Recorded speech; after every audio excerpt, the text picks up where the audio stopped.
Hello everybody and welcome back to another Brightstorm video.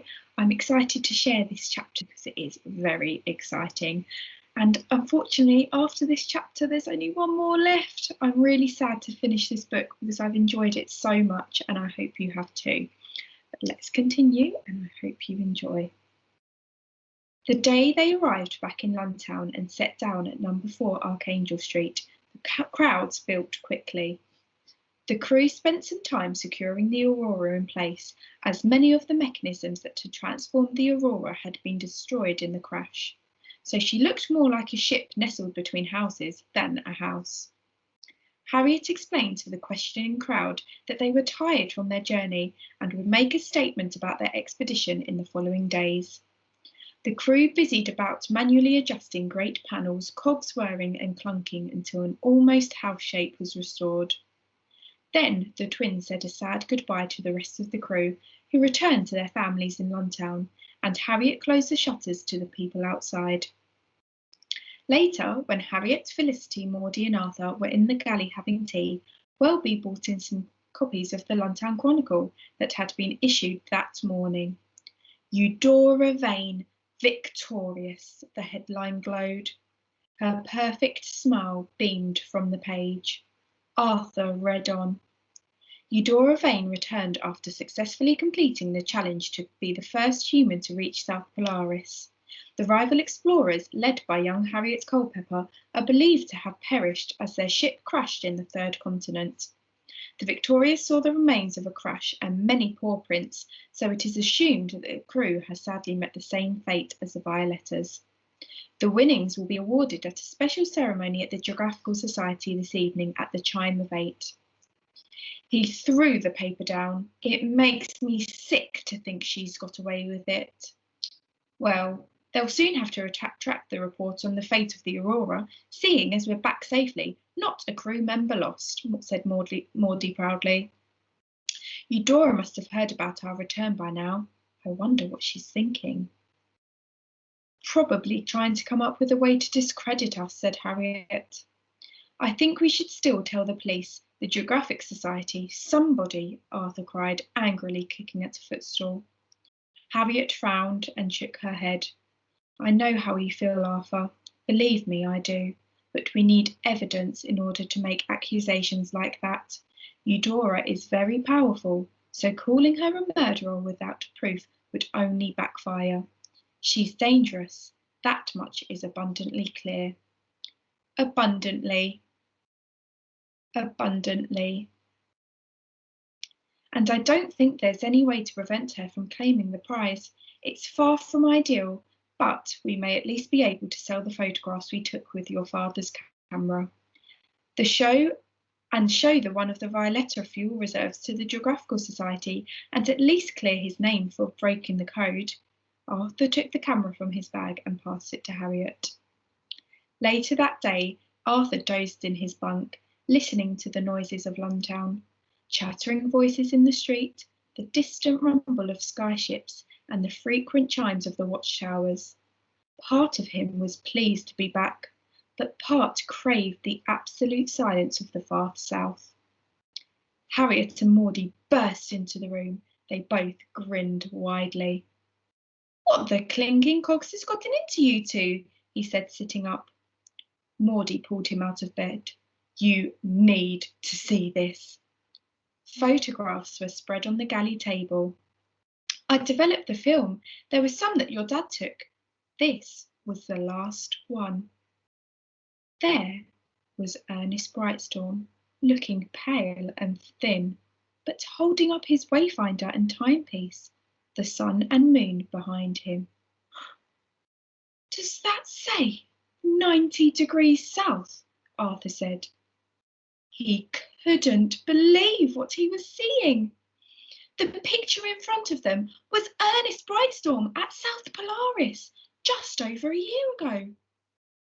When we found him, we assumed he died on the way because his diary stopped when he'd run out of pencil, but we didn't even consider he could have been on his way back, Maudie said.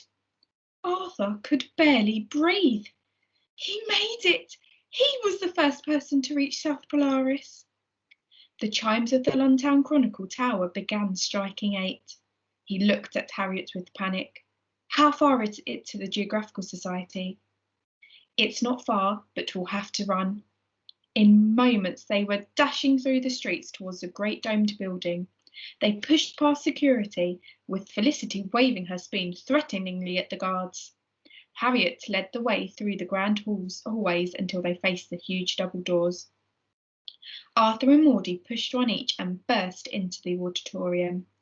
Stop! Arthur yelled, holding the picture high. Eudora Vane stood with the well-dressed board of the Geographical Society. The bank draft for 1,000,000 sovereigns wavered between Madame Gainsford's hand and Eudora's. What is the meaning of this intrusion? Madame Gainsford said. The furry stoat around her neck raised its head and stared. The four of them hurried through the audience to the stage. This is quite irregular, one of the board said. Barging in like vagrants from the slums, said another. Eudora looked as though she had seen a ghost. Then her perfect veneer returned. She put her hand to her heart. Harriet Culpepper and the Brightstorm children made it home against all odds. Well, how extraordinary, simply wonderful. Perhaps you should show them to the back chambers. They must be quite fatigued. We're fine, Arthur said stiffly, stomping onto the stage. This photograph proves Ernest Brightstorm was the first person to make it to South Polaris. The audience gasped. Eudora's cheeks turned a shade of pink, which matched her outfit perfectly. Do you need to sit down, Madame Vane? This must be a shock to you, Maudie said dryly. Madame Gainsford took the picture. This certainly looks like Ernest Brightstorm. Naturally, it will need to go through investigation, but I declare until such a time the winnings must remain in the care of the society. Eudora nodded. Of course. Arthur stared open-mouthed. It wasn't quite the reaction he'd expected.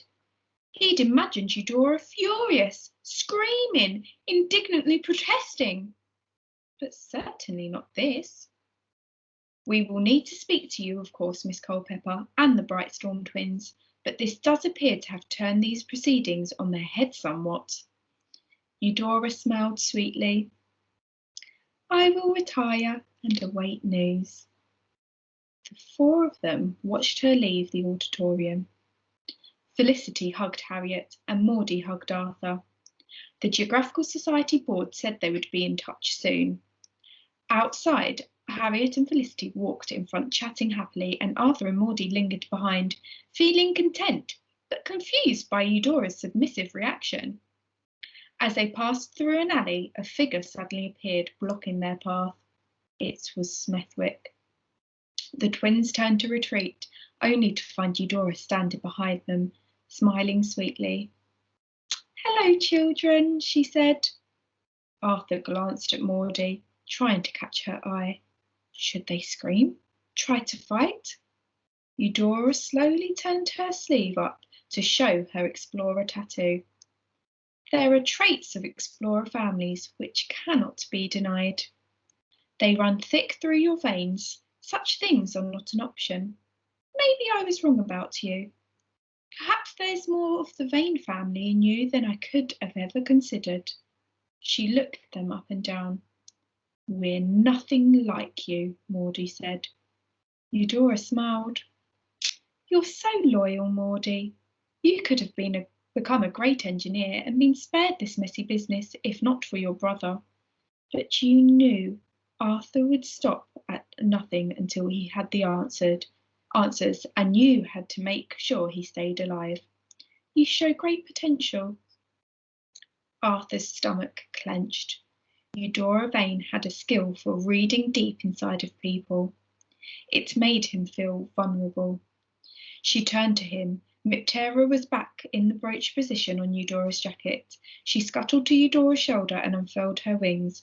One was pinned and slightly crooked from where Tuyok had jumped on her. She clacked her mandibles at him. And you, Arthur, such a single-minded ambition. You remind me of someone. Arthur squirmed. That you made it back here against all odds is a testament to a strong will. I'm almost impressed. The last thing Arthur wanted was her admiration. We made it because we have friends, something you'll never have, Maudie said. You seem very composed considering you've lost, Arthur said. She shrugged. The adoration from reaching South Polaris first would have been thrilling, but now the people of Lontown will love me even more, because I came so close and was robbed by a dead man.